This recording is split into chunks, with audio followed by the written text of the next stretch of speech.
นะโมตัสสะภะคะวะโตอะระหะโตสัมมาสัมพุทธัสสะนะโมตัสสะภะคะวะโตอะระหะโตสัมมาสัมพุทธัสสะนะโมตัสสะภะคะวะโตอะระหะโตสัมมาสัมพุทธัสสะโยจะปุเพปมัจจิตวาปัจฉาโสนัปปมัจจติโสมังโลกังปภาเสติอภามุตโตวะจันทิมาติณบัดนี้จะรับประทานแสดงพระธรรมเทศนาเพื่อเป็นเครื่องประคับประคองฉลองศรัทธาของสาธุชนผู้ขวัญขวายในบุญกุศลทั้งหลายเพิ่มพูนปัญญาบารมีในโอกาสนี้อาตมาจะพยายามปรุงธรรมะให้มีรสอร่อยเท่าที่สติปัญญาจะพึงมีได้ท่านสาธุชนทั้งหลายธรรมดาของคนทุกคนนั้นย่อมจะมีปนเปกันไปคำว่าปนเปนั้นหมายความว่าเดี๋ยวก็ชนะเดี๋ยวก็แพ้เดี๋ยวก็รักเดี๋ยวก็ชังเดี๋ยวก็ล้มเดี๋ยวก็ลุกเดี๋ยวก็สำเร็จเดี๋ยวก็ไม่สำเร็จเป็นอย่างนี้เกือบทุกคนจะมีใครบ้างหนอที่ไม่เคยเจอสถานการณ์แบบนี้ถึงแม้กระนั้นก็ตามธรรมะของพระพุทธเจ้ายังคงเป็นเครื่องประคับประคองให้บุคคลได้ยืนขึ้นและเดินไปข้างหน้าอย่างแข็งแรงถึงแม้ว่าจะสะดุดบ้างจะล้มบ้างจะเซบ้างก็ให้นึกเสียว่าเป็นสิ่งที่สนุกเป็นเหมือนเกมกีฬาชนิดหนึ่งดังนั้นผู้ที่เคยผิดหวังเนื่องจากได้เป็นผู้ที่เคยประมาทพลาดพลั้งบางคนพลั้งน้อยก็ไม่เป็นไรแต่ถ้าพลั้งมากอาจจะเสียสติบางท่านก็อาจจะใกล้บ้าหรือบ้าไปแล้วก็ได้อันนี้อันตรายเหล่านี้เกิดขึ้นได้เพราะเราละลืมเราประมาทในวัยประมาทในทรัพย์สมบัติประมาทในฐานะประมาทในวัยหมายความว่าประมาทว่าเรายังเป็นวัยที่ยังหนุ่มแน่นยังสามารถมีโอกาสเราก็ปล่อยไปตามเรื่องตามราวมีผู้ปกครองหรือพ่อแม่บางคนมักจะกล่าวว่าปล่อยให้ลูกไปตามเรื่องของลูกเถอะอันนี้ถ้ามองในแง่บวกก็เป็นบวกได้แต่ถ้าบ่อยๆก็จะกลายเป็นลบเพราะการปล่อยลูก ให้เป็นไปตามยถากรรมก็เหมือนกับฆ่าลูกในทำนองที่ตรงกันข้ามกันถ้าสมมุติว่าตามใจลูกตามใจเสียทุกอย่างอันนี้ก็อันตรายอีกอย่างหนึ่งขัดไปเสียทุกอย่างอันนี้ก็อันตรายเอาเป็นว่าเราขัดบ้างตามใจบ้างตามเหตุตามผลเพราะลูกเราเมื่อเติบโตขึ้นมาแล้วเขาย่อมมีเหตุผลบางคนเป็นเด็กแท้ๆมีเหตุผลมากกว่าผู้ใหญ่ด้วยซ้ำบางทีเราสะอึกเลยก็มีว่าเด็กตัวขนาดนี้ทำไมคิดยิ่งกว่าผู้ใหญ่คิดดังนั้นอย่าไปประมาทว่าเขาเป็นเด็กเขาไม่มีความคิดแต่ก็อย่าไปชะล่าใจว่าเขาเป็นคลื่นลูกใหม่ลอยเข้าไปตามเรื่องตามราวอันนี้ก็เหมือนกับเรามีเมตตามีกรุณาแต่เราใช้มากเกินไปดังนั้นคนที่ประมาทแล้วอย่างนี้นะไม่ว่าจะเป็นพ่อแม่ประมาทเลี้ยงลูกด้วยความประมาทตัวลูกเองก็ประมาทในวัย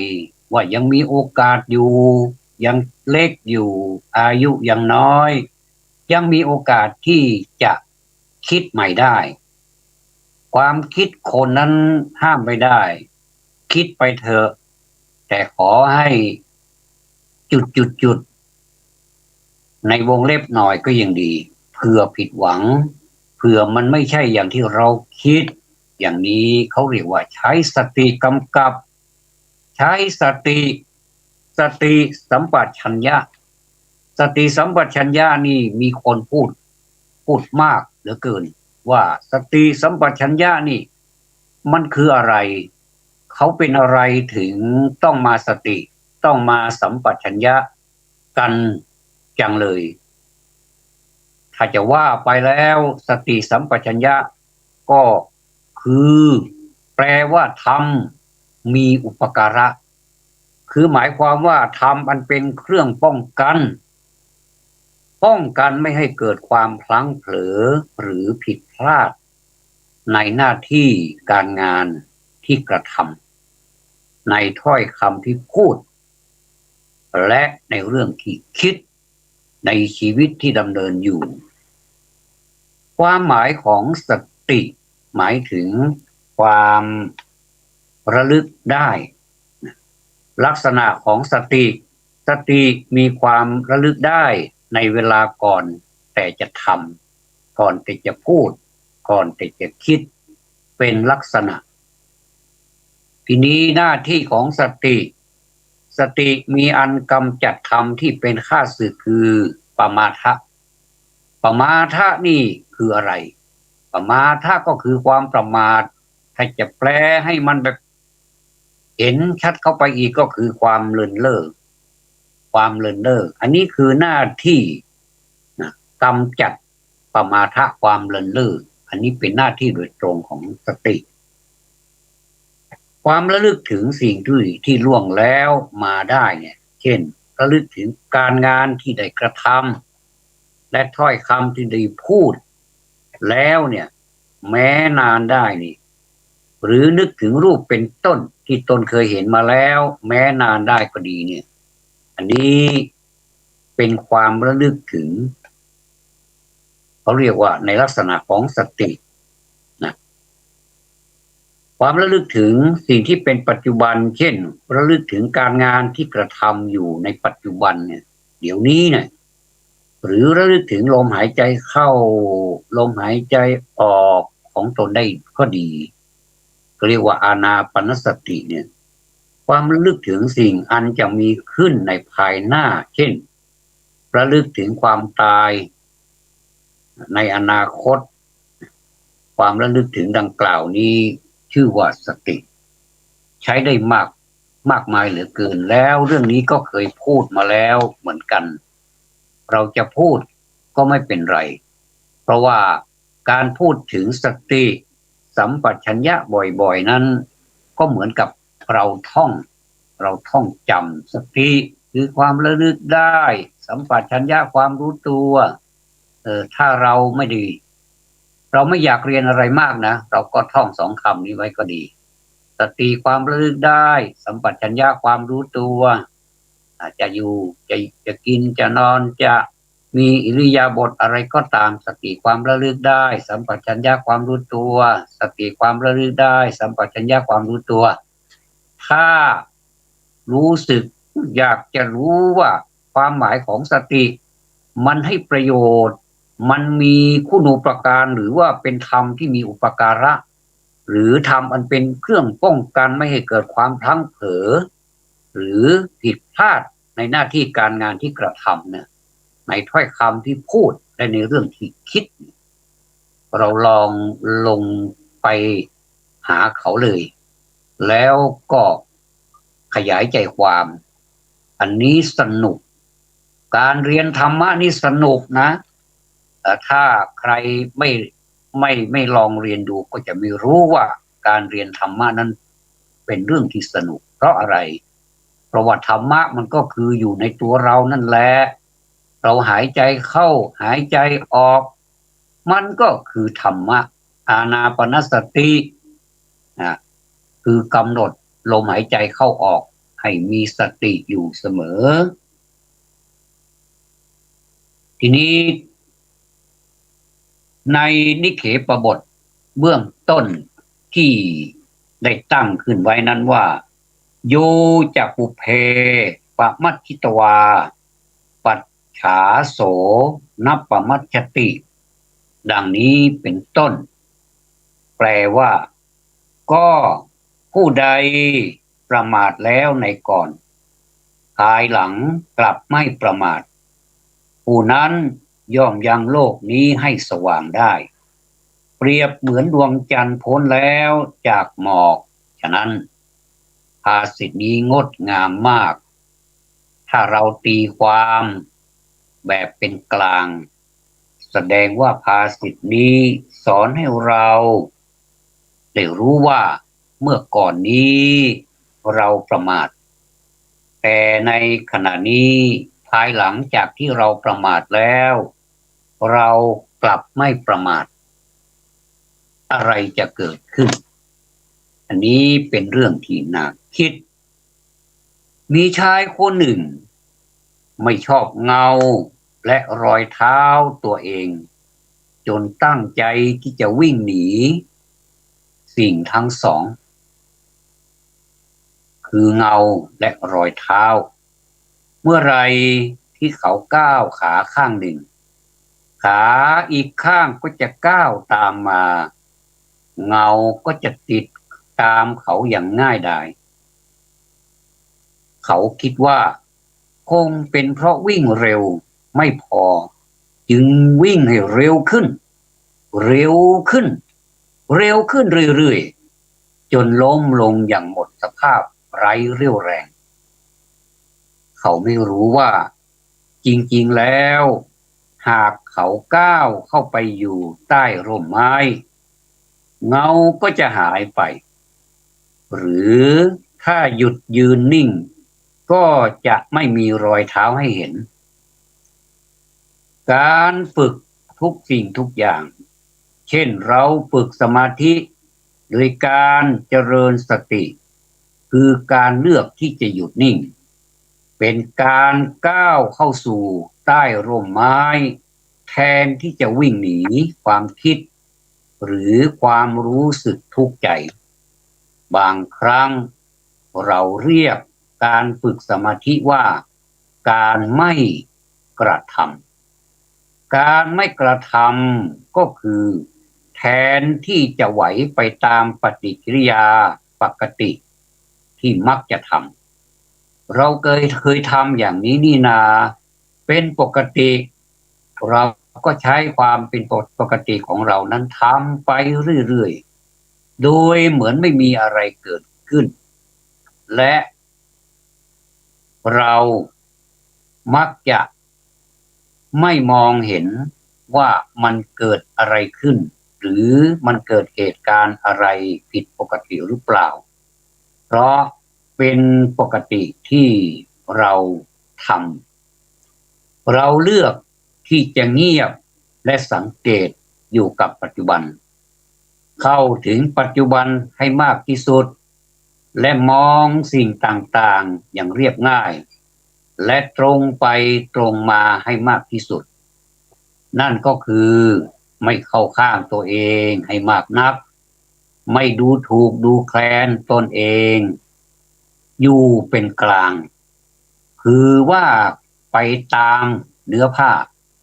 ว่าไปตามความจริงนั่นแหละเราถึงจะค้นพบตัวเองการนั่งเงียบ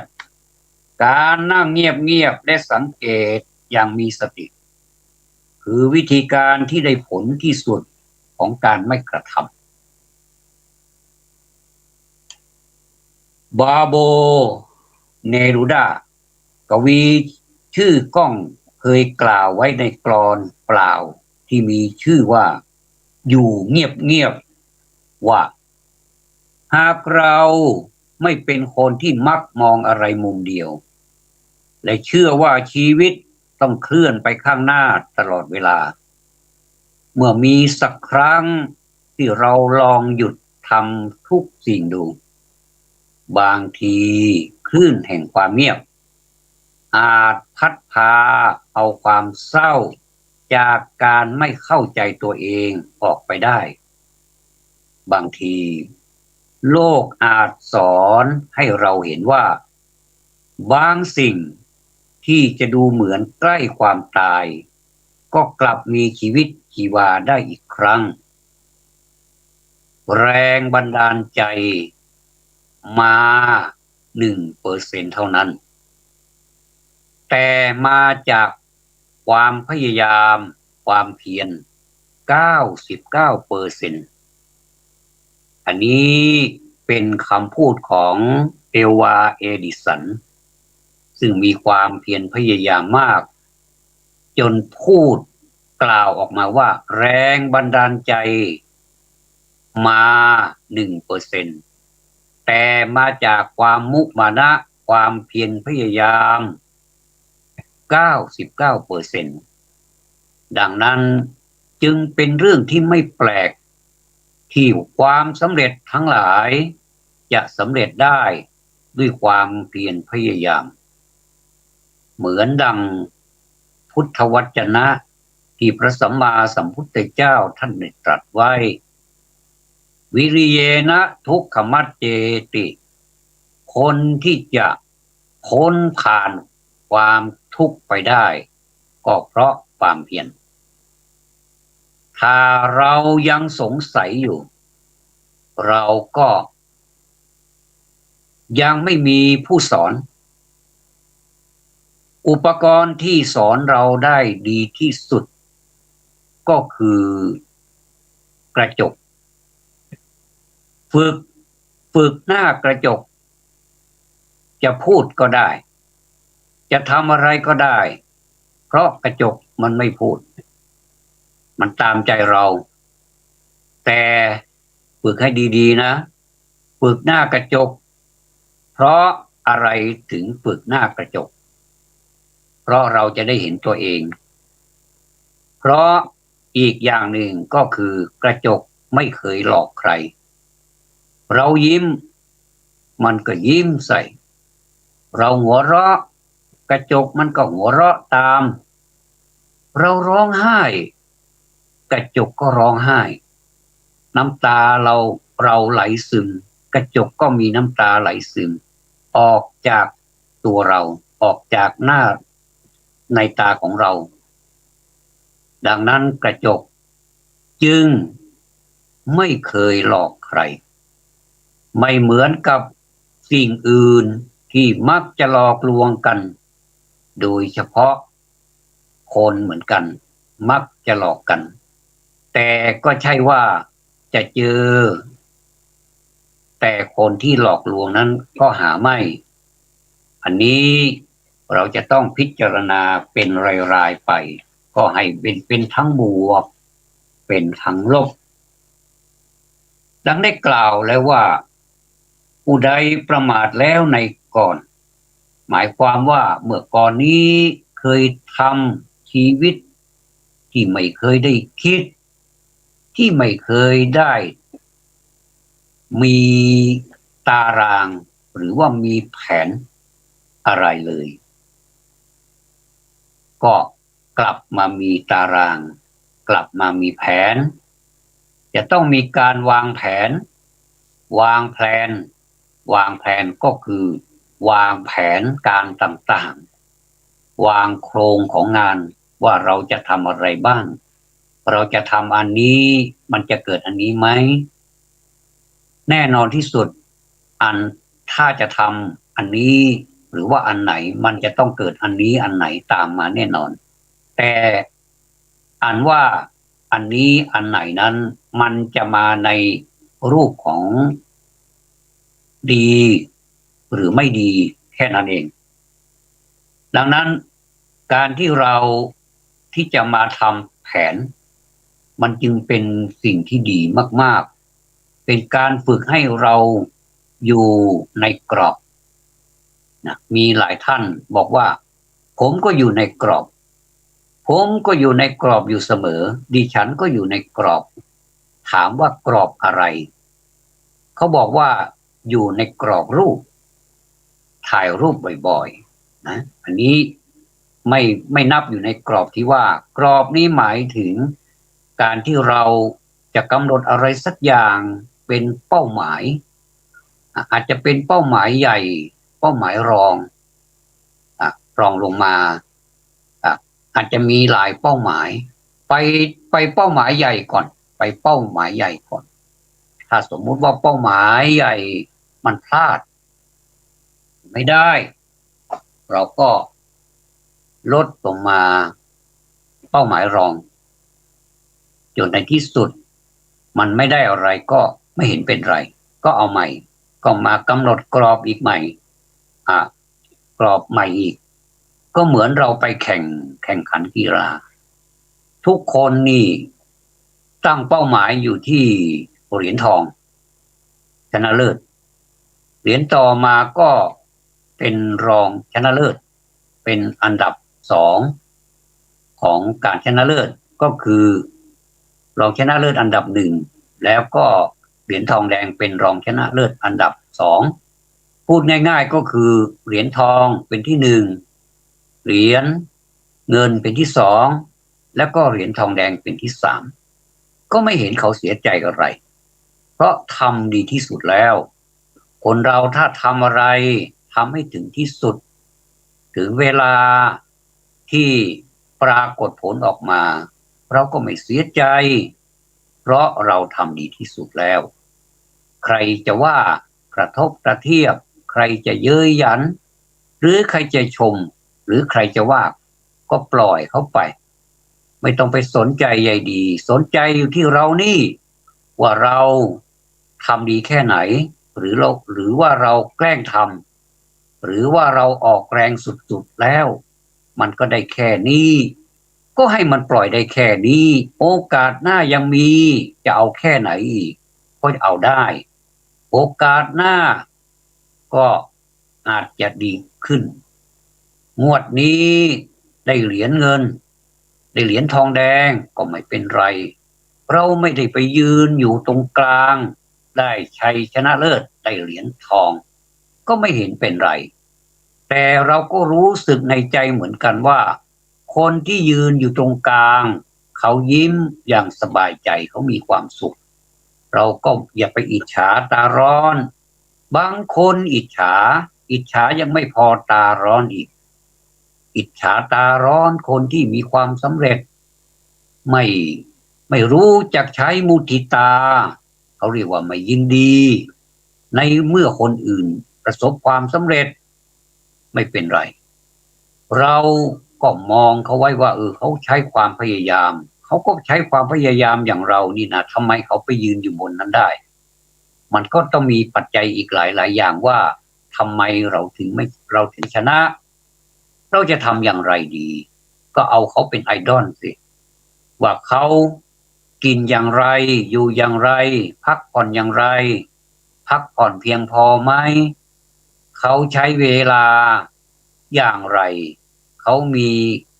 ความคิดความอ่านหรือความเป็นอยู่อย่างไรอันนี้ต้องพยายามให้เข้าไปหาเขาเออเชิญชวนเขาเป็นเพื่อนและในที่สุดเขาจะเป็นกัลยาณมิตรอย่าไปอิจฉาเขาเด็ดขาดคนที่อิจฉาคนที่สำเร็จเนี่ยเป็นคนไม่ดีนะโยมเป็นคนที่แย่มากๆเลยถ้าโลกนี้มีคนที่อิจฉาแบบนี้นะเห็นคนอื่นได้ดีแล้วไม่ได้เลยเป็นตีโพยตีพายจะตายซะให้ได้อย่างนี้เขาเรียกว่าคนไม่ดีนะเนี่ยเห็นชัดๆเลยจะเห็นคนไม่ดีนี่ไม่ต้องไปมองอื่นไกลอ่ะเวลาคนอื่นที่เขาได้ดีเนี่ยเขาประสบความสำเร็จเนี่ยอิจฉาอิจฉาไม่เผื่อตัวเองบ้างเลยว่าถ้าตัวเองไปยืนอยู่บนหลักของการชิงชนะเลิศเนี่ยอยู่ตรงกลางบ้างอย่างเนี้ยได้เหรียญทองอย่างเนี้ยถ้ามีคนมาอิจฉาเนี่ยความรู้สึกของตัวเองเนี่ยมันจะเป็นยังไงถ้ามีคนโน้นคนนี้คนนั้นโอ้มาจับไม้จับมือแสดงความยินดีด้วยมันมีความสุขความสุขสองต่อนะต่อที่หนึ่งได้คล้องเหรียญทองได้คล้องเหรียญทองต่อที่สองมีเพื่อนฝูงมาแสดงความยินดีกลับไปบ้านคุณพ่อคุณแม่ก็มาแสดงความยินดีโอ้ประชาชนใครรู้ว่าการชิงชนะเลิศคนไทยชนะเลิศอย่างเนี้ยก็พลอยยินดีกันไปทั้งประเทศโอ้สนุกมีความสุขนะการที่เราได้แสดงความยินดีกับคนอื่นนี่มีความสุขมันตรงกันข้ามนะตรงกันข้ามกับคนที่ไม่แสดงความยินดีกับคนอื่นหนำซ้ำยังไปแสดงความอิจฉาริษยาคนที่เขาประสบความสำเร็จอันนี้โยมต้องคิดนะว่าในโลกของเราเนี่ยเอาไปต่อว่าในโลกหรอกเอาแค่ประเทศไทยของเรานี่แหละนะว่าถ้ามีคนอิจฉาริษยากันนี่เยอะๆมากกว่าคนที่พลอยยินดีกับเราหรือว่าเราพลอยยินดีกับเขาที่เขาประสบความสำเร็จแม้จะเป็นความสำเร็จเล็กๆน้อยๆก็ตามแต่เราให้กำลังใจความสำเร็จเล็กน้อยของเขานี่ในสายตาของเรานี่อาจจะเห็นว่าเป็นความสำเร็จเล็กน้อยแต่ผู้ที่สำเร็จมันเป็นความยิ่งใหญ่นะมันเป็นความยิ่งใหญ่นะคุณโยมเพราะความสำเร็จนี่กว่าจะมาถึงแต่ละคนเนี่ยมันยากนะมันต้องวิริเยนะทุกขมัจเจติมันต้องผ่านพ้นความทุกข์ยากแสนลำบากเหลือเกินที่ใช้การใช้ความเพียรอย่างที่ว่านะมันถึงจะไปสู่เป้าหมายเอาละเรามาพูดถึงการอุปมาเหมือนเกมกีฬานะถ้าชนะเลิศก็ได้เหรียญทองรองลงมาก็ได้เหรียญเงินแล้วสุดท้ายก็ได้เหรียญทองแดงจริงๆแล้วทั้ง3เหรียญนั้นน่ะมันก็มีคุณค่า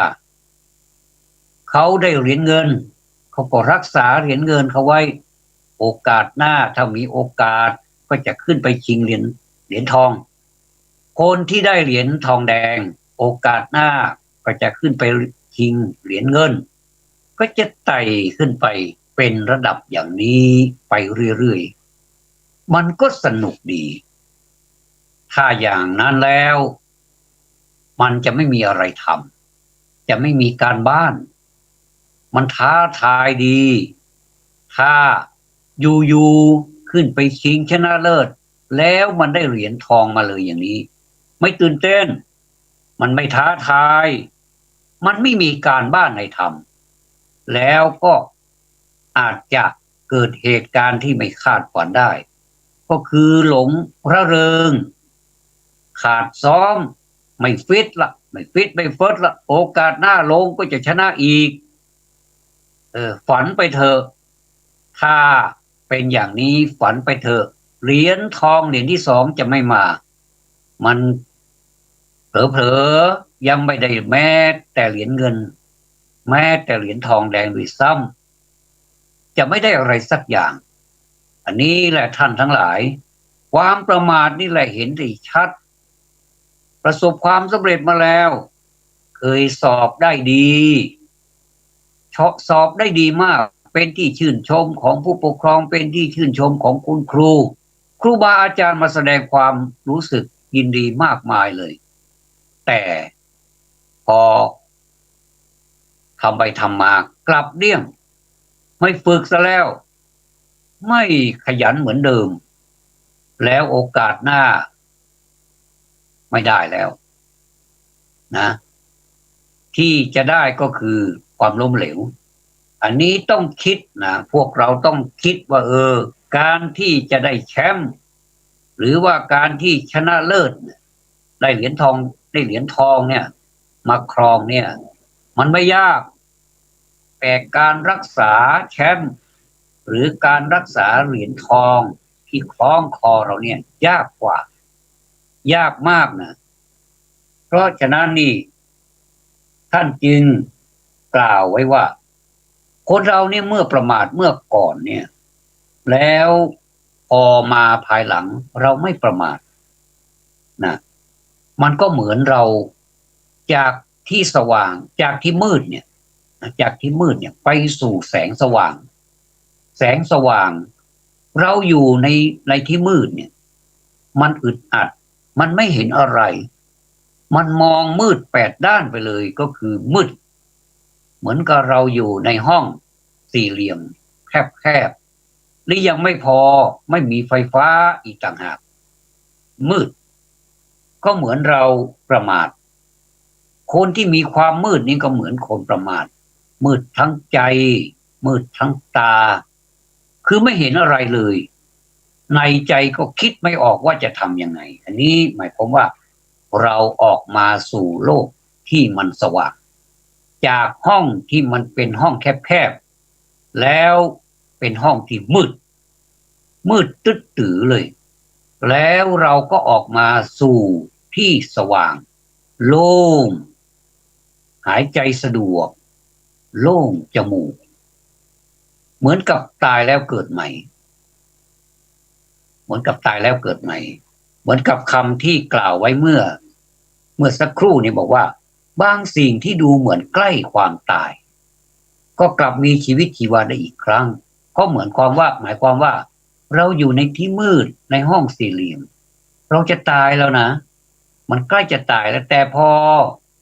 เราออกมาสู่จากห้องสี่เหลี่ยมมืดสู่อีกห้องหนึ่งก็ได้ยังไม่ถึงกับออกมาสู่โลกภายนอก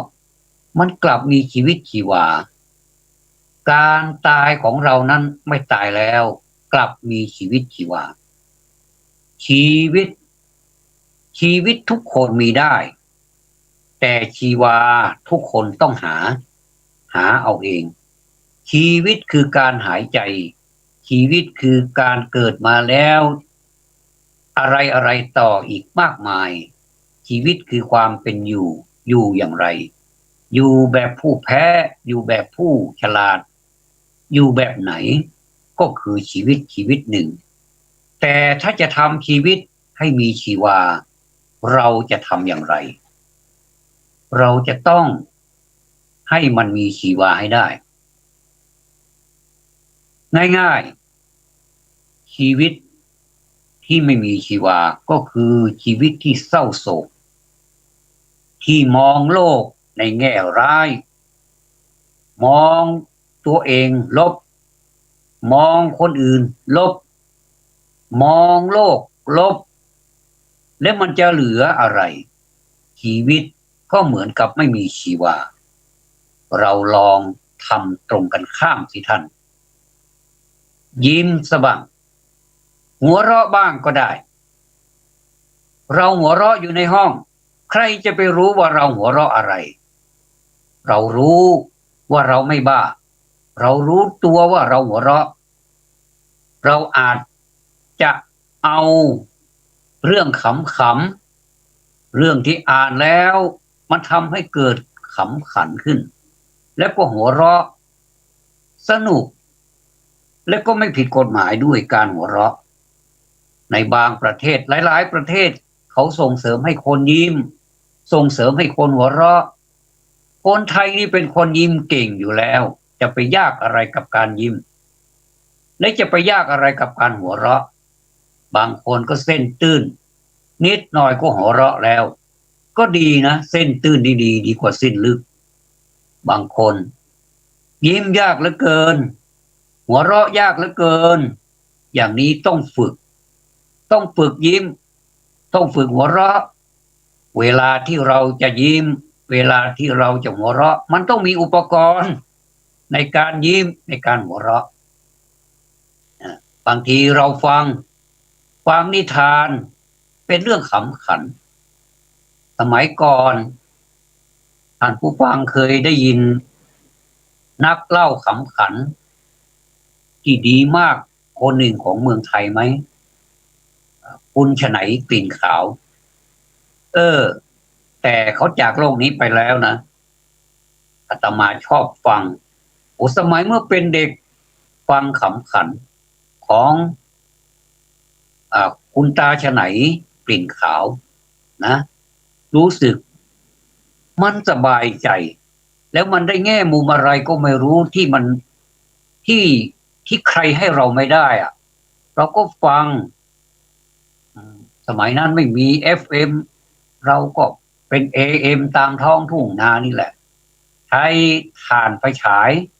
นะใช้ถ่านไฟฉายเนี่ยถ่านตราอะไรก็ไม่รู้มีหลายยี่ห้อใส่เข้าไปอดทนเหมือนกันเพราะมันเป็น เป็น AM ฟังได้ AM นี่มันคลื่นยาวคลื่นไกลเราก็ฟังเป็นเพื่อนแล้วเราก็ได้แง่มุมอ๋อคุณตาเขาเล่าอย่างนี้ก็ตลกดีนะแล้วผู้ใหญ่มาฟังล่ะผู้ใหญ่ก็หัวเราะเด็กฟังได้ผู้ใหญ่ฟังดีพวกสมองแจ่มใสดีเราก็ฟังทุกวันถึงเวลาเราก็ฟังเหมือนกับเป็นยาอย่างหนึ่งเป็นยาแก้ความเครียดแก้ความดันโลหิตสูงแก้ความดันโลหิตต่ำปรับความดันในเลือดของเราเนี่ยโลหิตของเราเนี่ยให้อยู่เสมอก็คือให้เป็นปกติสูงเกินไปฟังขำขันก็ลดลงมามันต่ำเกินไปก็ปรับขึ้นไปให้มันพอดีอย่างนี้ฟังขำขันสบายแล้วก็เลยกลายเป็นนิสัยว่าเวลาที่ใครพูดขำขันเราจะหัวเราะออกมาอย่างมีความสุขนิยมเวลาอาตมาพูดอาตมาก็มักจะพูดให้คนอื่นหัวเราะคนอื่นเขาหัวเราะเราก็หัวเราะไปด้วยโอ้สนุกนี่การหัวเราะนี่ทำให้เป็นการต่ออายุเรายืนด้วยนะเพราะฉะนั้นใครที่ไม่เคยหัวเราะเลยในชีวิตเนี่ยเกิดมานี่ไม่เคยหัวเราะสักทีเนี่ยแสดงว่าคุณผิดปกติแล้วหัวเราะมากก็ไม่ดีนะเดี๋ยวจะกรามแข็งอีกเนี่ยกรามเนี่ยมันจะแข็งหัวเราะก็ต้องมีลีลาในการหัวเราะด้วยอย่าหัวเราะไปเรื่อยนิดหน่อยก็หัวเราะนิดหน่อยก็หัวเราะอันนี้แสดงว่าเดี๋ยวกรามจะแข็งแต่จะมีคดีอีกทำให้คนหัวเราะมากทำให้คนกรามแข็งอย่างนี้ไปโรงพยาบาลเสียเงินเสียทองอีกพวกหัวเราะให้มันรู้มีลีลาบ้างอย่างน้อยที่สุดถ้าเราไม่หัวเราะเราก็ยิ้มกับกระจกนั่นแหละเพราะว่าเรายิ้มใส่กระจกน่ะเขาไม่หลอกเราอันนี้มีท่านหนึ่งมีท่านหนึ่งอันนี้อยู่ในวงการบันเทิงนะอยู่ในวงการบันเทิงมามากแล้วและก็อาตมานี่ก็นับถือท่านเป็นการส่วนตัวในฐานะที่ท่านก็เป็นไอดอลในการที่ท่านพูดอาตมาเห็นว่าท่านพูดแล้วมีน้ำหนัก มีความจริงใจดูจากสายตาดูจากวาจาทุกท่านรู้จักแม่เมาใช่ไหมแม่เมาที่เป็นคณะกรรมการตัดสินเพลงโกลเด้นซองก็คือ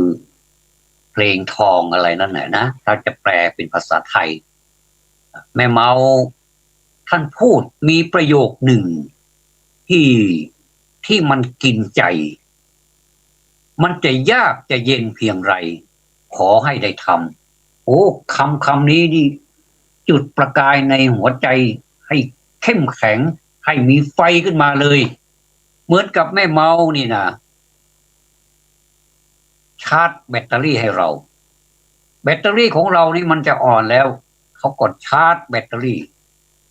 ถ้าขณะนี้แม่เมาได้มีโอกาสฟังพระธรรมเทศนาของอาตมาแม่เมาคงจะยิ้มแก้มตุยเลยทีเดียวเพราะวาจานี้เป็นวาจาของแม่เมาพูดในรายการเพลงในรายการที่เป็นคณะกรรมการผู้ทรงเกียรติอันนี้ถ้าใครพูดดีใครทำดีเราก็เอามาเป็นตัวอย่างได้นะบางท่านก็พูดเป็นติดตลกว่าตัวไม่อยู่ในโบสถ์อันนี้ในกรณีพระนะตัวไม่อยู่ในโบสถ์แต่ใจอยู่ใต้ฐานพระประธานเสมออันนี้หมายความว่าอย่างไรตัวไม่อยู่ในโบสถ์นะแต่ใจอยู่ใต้ฐานพระประธานเสมออะไรมันจะแน่กว่ากันอันนี้ก็ขอให้ญาติโยมทั้งหลายนำไปคิดเองก็แล้วกันนะธรรมะนี่ถ้ามันไม่อร่อยเราก็เติมสอดไส้ให้มันหน่อยเติมคาราเมลอะไรให้มีสีสันน่ารับประทานหน่อยมันจะอร่อยแน่นอนอร่อยไม่อร่อยก็ไม่รู้อาตมาจะพูดอย่างนี้ถ้าอร่อยมาทางนี้ถ้าไม่อร่อยก็ไม่เป็นไรนะแต่ขอให้อร่อยด้วยกันนี่จะดีนะเพราะฉะนั้นนี่บางคนก็พูดว่าเราจะหลอกมดเนี่ยเราจะทำยังไงเราจะหลอกมดนี่เราจะทำยังไง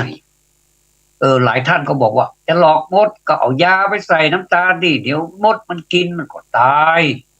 มดมันกินแล้วมันก็จะเวียนหัวมันก็พากันไปหมดเลยมันจะไม่มารบกวนเราอีกแต่ท่านนี้มีแนวความคิดอีกอย่างหนึ่งบอกว่าจะไปยากอะไรมดสมัยนี้เขาฉลาดจะตายเราก็เขียนน้ำตาลนะเขียนที่ติดขวดน้ำตาลนะบอกว่า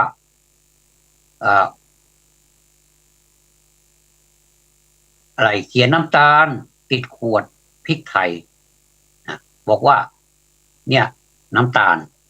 อันนี้คือน้ำตาลตัวใหญ่ๆมดบางทีสายตามันสั้นสายตามันยาวมันอาจจะมองไม่เห็นมันก็จะอันนี้น้ำตาลมันพากันเข้าไปในขวดพริกไทยตายแล้วร้อนจังเลยพากันหนีไปหมดเลยอันนี้ก็ไม่เป็นโทษไม่เป็นพิษเป็นภัยอะไรเพียงแต่ร้อนนิดหน่อยก็พากันไปล้างเท้าก็หมดเรื่องมดมันก็มีเท้าเหมือนกันใช่ไหมเพราะฉะนั้นอารมณ์เหล่านี้ทำให้เราคิดได้ไม่ใช่ไร้สาระนะอันนี้ก็เป็นคำอีกคำหนึ่งซึ่งพระเดชพระคุณพระเทพปริยัติเจ้าคณะจังหวัดเชียงใหม่แล้วก็เป็นเจ้าอาวาสวัดเจ็ดยอดพระอารามหลวงเนี่ยท่านพูดท่านเทศนาในวันพระวันหนึ่งซึ่งเป็นวันพระใหญ่15 ค่ำเดือนเพ็ญ15 ค่ำท่านบอกว่าเมื่อไม่เห็นบุญคุณของพ่อแม่เมื่อไม่เห็นบุญคุณของพ่อแม่แล้วจะไปเห็นบุญคนอื่นได้อย่างไรอันนี้ก็เป็นปรัชญานะ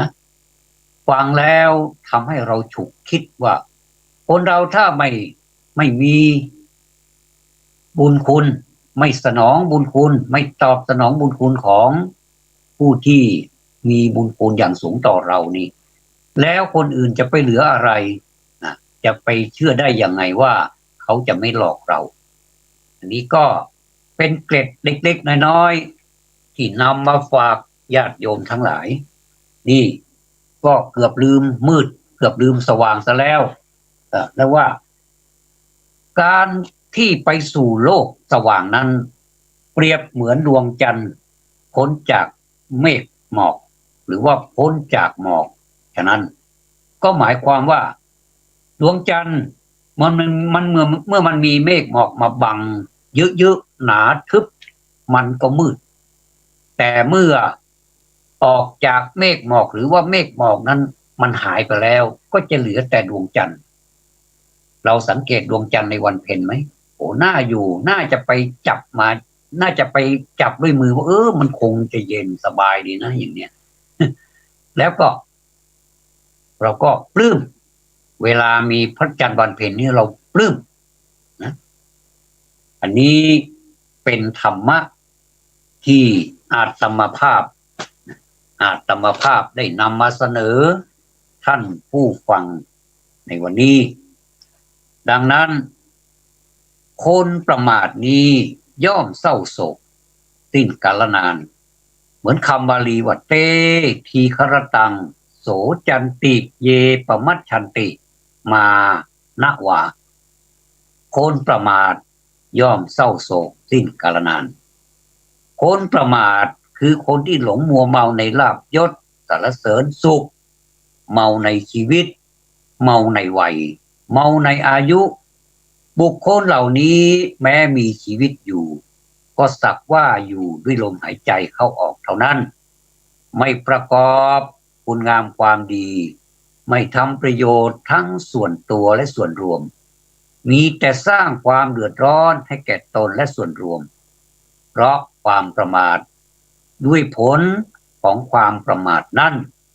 เขาจะได้รับความทุกข์เดือดร้อนเศร้าโศกทั้งในโลกนี้และโลกหน้าสิ้นกาลนานอันนี้ฟังเห็นภาพเลยใช่ไหมว่าคนประมาทนั้นผลจะเป็นอย่างไรเพราะฉะนั้นในเมื่อเราไม่ประมาทนะ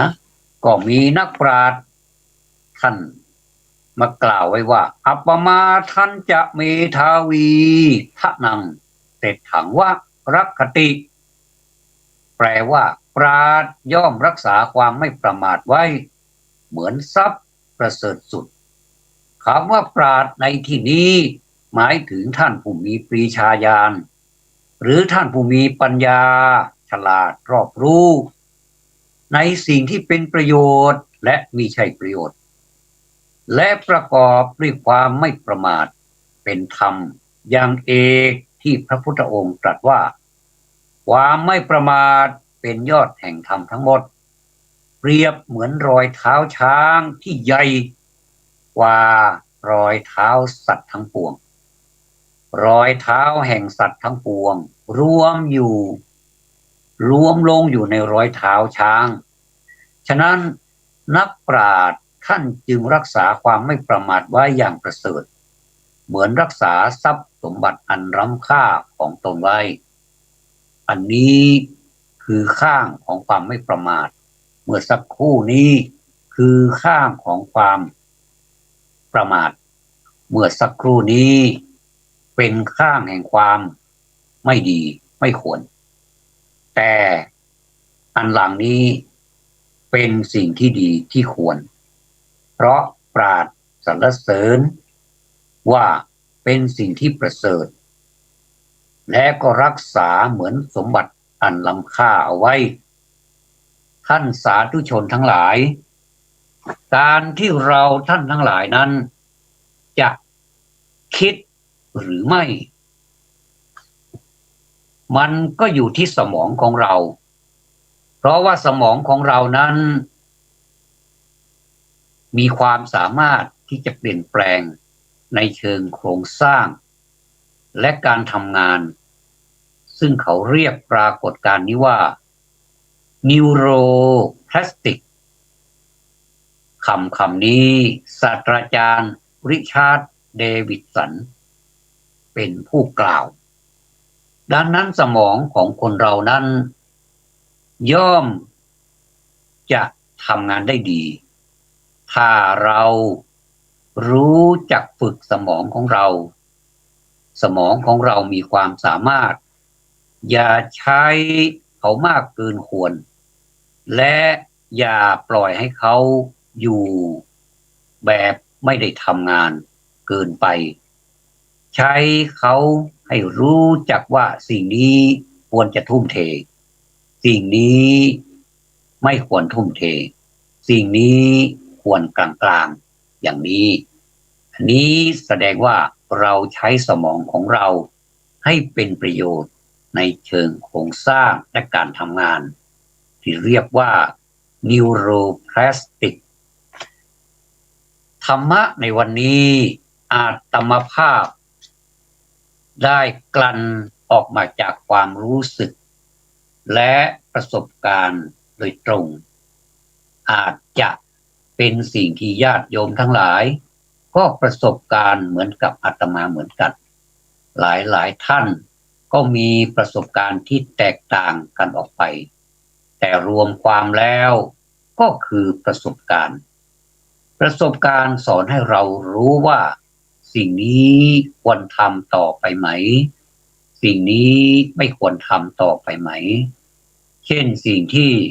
ไม่ควรทำอย่างเราเป็นหนี้อีนางทุกขังโลเกนะอีนางทุกขังโลเกความเป็นหนี้เป็นทุกข์ในโลกอย่างนี้ควรทำไหมความเป็นหนี้เป็นทุกข์ในโลกนะไม่ใช่เป็นทุกข์ในประเทศนะเป็นทุกข์ในโลกอันนี้แสดงว่าคนทั้งโลกถ้าใครเป็นหนี้ไม่ว่าจะเป็นประเทศไหนก็ตามประเทศร่ำรวยก็ตามประเทศยากจนก็ดีกลางก็ตามถ้าเป็นหนี้มีความสุขไหมไม่มี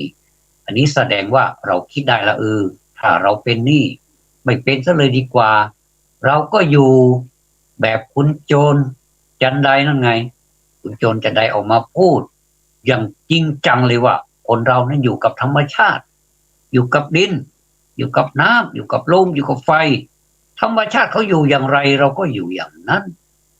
ไม่ต้องไปอะไรกับมันมากแต่ก็ไม่ใช่ว่าไม่ให้ก้าวหน้าไม่ให้ก้าวไปอยู่ข้างหน้าไม่ให้ทำอะไรเลยไม่ใช่แต่ถ้าเรามีความสามารถมากกว่านั้นก็ขยับขึ้นไปสิเหมือนกับเราขึ้นบันไดเราจะไปสู่บนบ้านเราจะทำยังไงก็ก้าวขึ้นไปทีละขั้นคุณกระโดดได้ไม่ได้ถ้ากระโดดข้ามขั้น2-3ขั้นได้มันก็ไม่เป็นไรก็เป็นความสามารถของคุณแต่ถ้าคุณกระโดดแล้ว3ขั้น4ขั้นเกิดอุบัติเหตุล่ะใครจะเจ็บแทนเราอันนี้น่าคิดเพราะฉะนั้นอันนี้เป็นความที่เราต้องคิดนะว่าเราจะไปเป็นหนี้ใครเนี่ยเราต้องคิดก่อนแต่ก็ไม่เป็นไรคนเราดีถ้าไม่มีหนี้มันก็ไม่สนุกแต่เมื่อมันมีแล้วมันก็เกิดความทุกข์เพราะฉะนั้นเราอย่าเป็นซะเลยดีกว่านะแต่ถ้าเราอยากให้มีความสุขเราก็ใช้จ่ายทรัพย์ของเราที่มีอยู่เนี่ยให้มีความสุขให้พอให้เป็นคนสันโดษในสิ่งที่เรามีเราได้วันนี้อาตมาภาพได้นำเสนอเรื่องผู้ใดประมาทแล้วในก่อนภายหลังกลับไม่สมัครประมาท